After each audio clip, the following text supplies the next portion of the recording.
Hello again. I thought I'd do a video today about just what it took to set up a bird of prey conservation project in Brazil.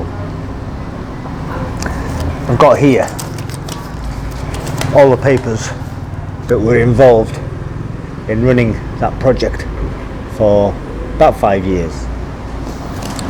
First piece of paper was a proposal to the Federal Wildlife Authority outlining what I wanted to do.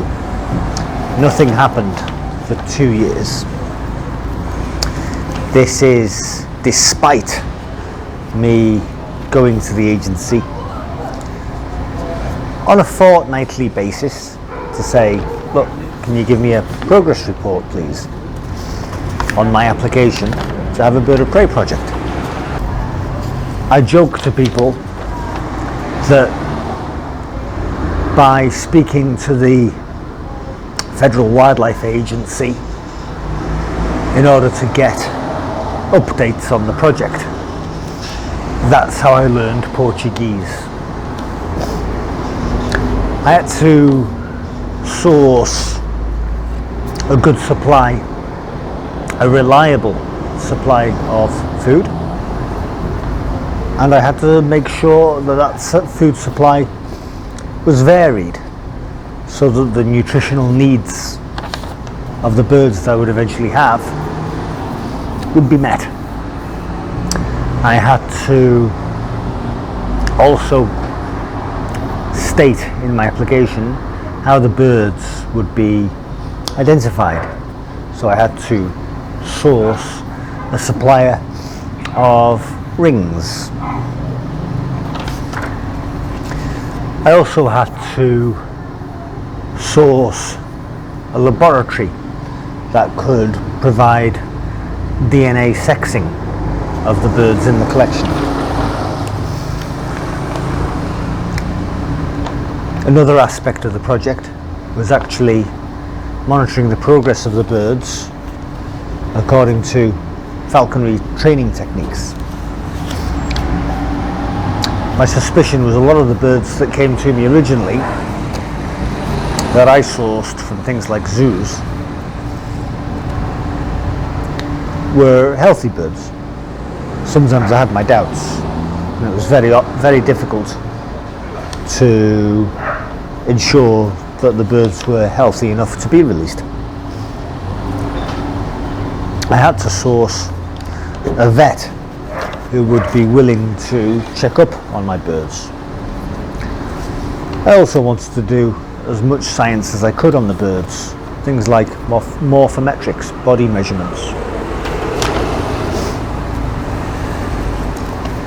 Eventually, the Wildlife Agency came back to me with a fuller list of requirements they wanted satisfying. Here I have several pages of what they wanted.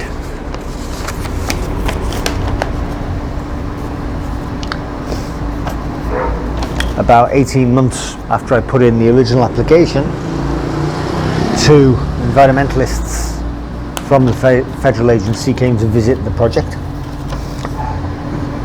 to give their okay to it. But that didn't mean that I had to go ahead to start receiving birds. Another thing I had to do once the project was up and running after 2 years was whenever I wanted to move birds around, I had to have a license to do so.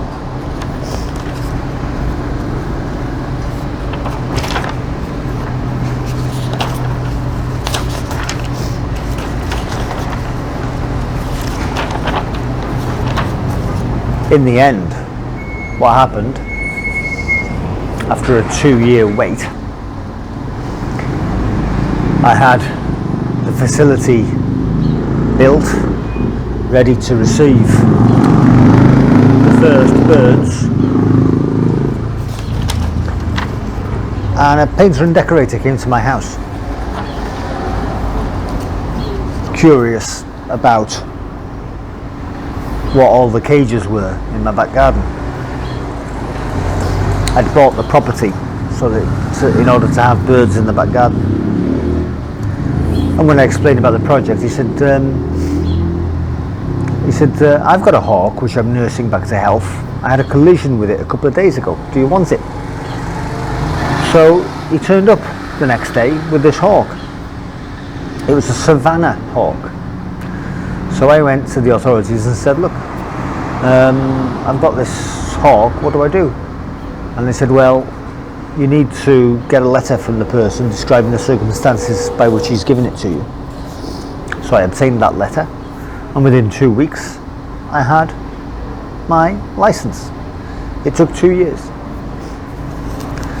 I also had to have agreements drawn up with the local zoo to take birds in to my project for breeding purposes. The local zoo wasn't going to breed them.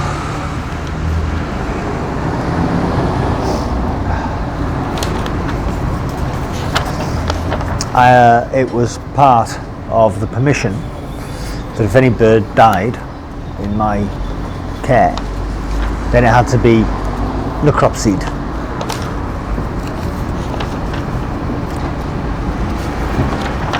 Because several of the birds weren't healthy when they came to me, and veterinary preventative measures weren't available, things like x-raying and blood tests to make sure the birds were fit to be trained and released. I ended up with quite a few necropsy certificates. I've mentioned how I needed to ring the birds in my care. Well, I had to source a supply of rings, and those rings had to be the correct measurement. Some of the equipment that I had, I imported from the UK, principally Ben Long, and I've interviewed Ben Long on this channel.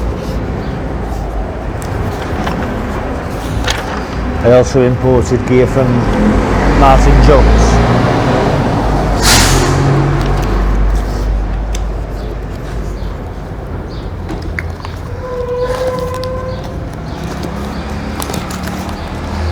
So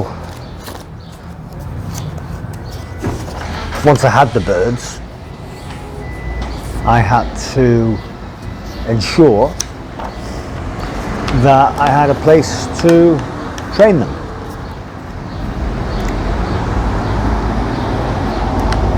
To rehabilitate them, to get them fit and ready for release. Well, I was new to the area, so it wasn't easy to find people who could help me out with access to land. But I eventually managed. I eventually became an overseas representative for the World Owl Trust. I tried to get some papers published, but life was pretty busy at the time.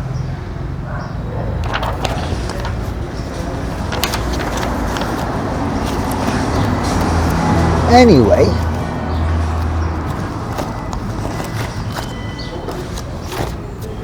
that in a nutshell is how I set up a bird of prey conservation project. And in the end, I was overwhelmed with birds, particularly crested caracaras, the Scops owls, a lot of roadside hawks. These are the birds of prey that are common in central western Brazil. I eventually had aplomado falcons. Incidentally, I also had permission on paper to have harpy eagles and king vultures. But of course, those were not easy to come by, and there were people in other states who were already doing rehabilitation work on harpies. So that provides a little bit of an insight into the project that I tried to establish in Brazil. The nutritional aspect was very important. I wanted to provide rabbit, guinea pig, day-old chick, quail, rat, mouse. So the birds had a very, very suitable diet. In the end, I went to vet school in Brazil. I think I was the only British mature student to do veterinary medicine in Brazil. And with that project, I had to, by doing that course, I had to give up with the bird of prey rehabilitation project because there was just too much work involved. Hope you enjoyed that introduction to how I set up a bird of prey conservation project. Speak to you soon. Bye bye.